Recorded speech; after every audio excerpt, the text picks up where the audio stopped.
Alright y'all, welcome back to the channel and to some more buckshot testing, and today we've got another new shell that we haven't tried before on the channel. Well, it's kind of a different variant of another shell that we've already tried a couple times. So I'm definitely excited to see how this variant of it actually performs, because we had been seeing some pretty decent performances from them in the past. So can this one give us anything good or not? I don't know, we're going to find out. But as for the shell I've brought out here today, I got some more of the Federal Premium copper plated buckshot loads, but this one is the 12 gauge 2 3/4 inch 12 pellet load of double aught buck, moving about 1290 feet per second. And we've tested several different versions of these copper plated shells. We've tried them in triple aught, we've tried them in 2 3/4 9 pellet, 3-inch 15 pellet, and maybe there's even another one thrown in there, I don't know. But we've tried these in several different variants with some pretty decent results overall. They're not flight control loads, so we haven't been seeing that kind of a pattern, but they have been very usable for a deer hunt or something.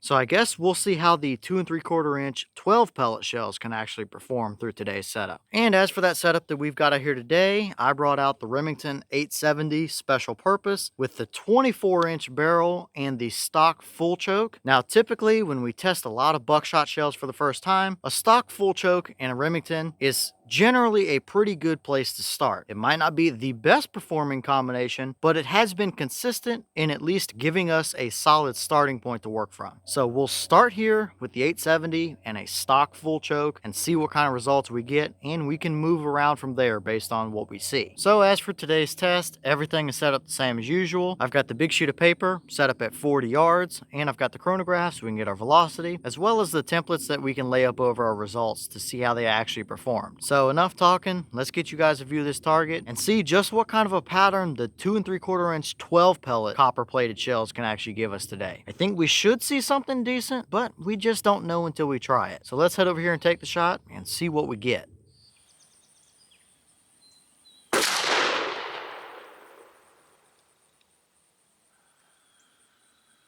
Alright, so that shell gave us 1223 through the chronograph. The boss claim is 1290. However, we only have a 24-inch barrel, and chances are they probably tested that through a 28 or a 30-inch at the factory. So for us only having a 24-inch barrel, I think 1223 is pretty realistic. But what kind of a pattern were we able to get down at 40 yards with them? Let's go check it out and see what they gave us.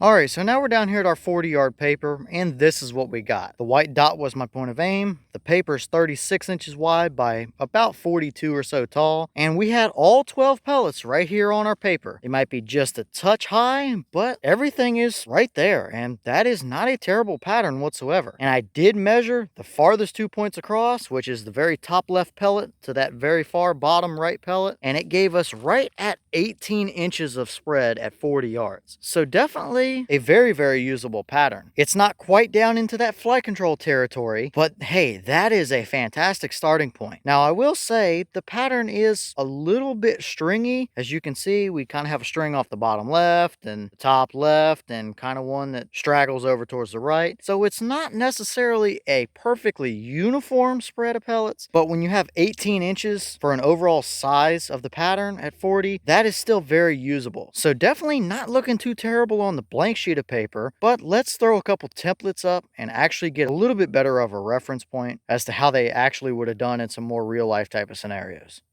Okay, so we'll start here with the 10-inch circle, which gave us 6 out of the 12 pellets within it at 40 yards. So half your load, definitely not bad when it comes to a buckshot shell, and we've seen tremendously worse. There's no doubt about that. So yeah, that is a very solid, very usable core area, I would say. And as you can see, we don't have any super big flyers either. There's only kind of one pellet barely hanging out the edge of the template. So everything is right there. So looking pretty decent for a 10-inch circle, but let's throw some actual animal templates up and see how it would look in a hunting type of scenario.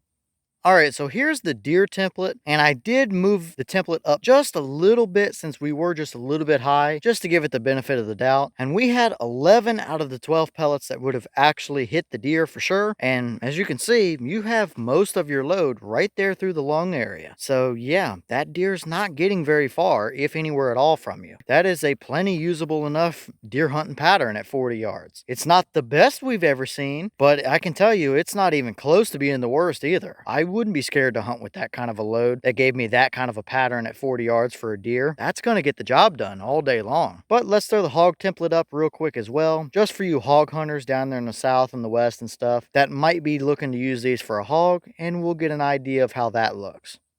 Alright, so here's your hog template, and it is pretty much the same story, really. You would absolutely have a dead hog there all day long, and for anybody who would be curious, a coyote would be just a touch smaller than this hog template if you were to try and shoot a coyote with them, so yeah, they would be good enough for that as well. So ultimately here, this does not seem to be a bad shell whatsoever. That right there, with a stock flush full choke, is a very usable 40-yard pattern. Now, can we get a little bit better out of it with a little bit different of a choke? Maybe something like the Kicks Buck Kicker would really just dial these in a little bit, or at least maybe make it a little bit more even of a spread and a few less little strings of pellets. If we could even get that, then it would be a very hard combo to argue with. Either way, I think we're off to a very nice start here with these, and I think we can definitely get a little bit more out of them.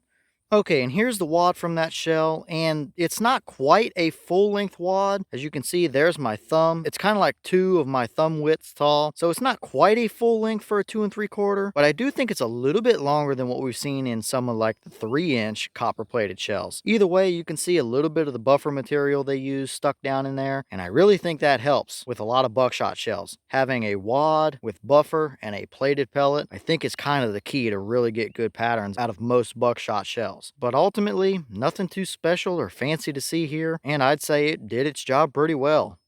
Alright y'all, well, what did you think about that performance right there? Definitely a very solid starting point here. We've seen a couple other 12 pellet 2 3/4 inch shells that didn't give us anywhere near that kind of performance and kind of did some weird things with some flyers and stuff. So the fact that we had an 18-inch spread out of those at 40 yards to start with definitely is a good sign that we might have a little bit more room to tune these in even better than that, even though they're already plenty good enough and plenty usable just like that. So once again, it seems like these Federal copper-plated shells are a pretty solid performer. I wouldn't call them anything groundbreaking necessarily, but if you need a buckshot shell to take out on a deer hunt and you're going to be hunting at 50 yards and in, this kind of combo is absolutely going to work for you, even though it may not be anything super fancy or special. So I guess leave your thoughts in the comments. Is it about what you expected to see? Were you a little surprised one way or the other? Have you tested any of the Federal copper-plated shells in any of the variants? And if so, what kind of results have you seen from them? And is there another choke or setup combo that you want to see us run these shells through? Let me know all that down below. But with that being said, I've got some more testing to get done for you guys, so I'm going to get back to it. As always, we have the channel Instagram as well as the mailbox where you can send stuff if you'd like to. All that information will be in the description if you're interested in it, but I'm going to get back to it, so I'll see y'all in the next one.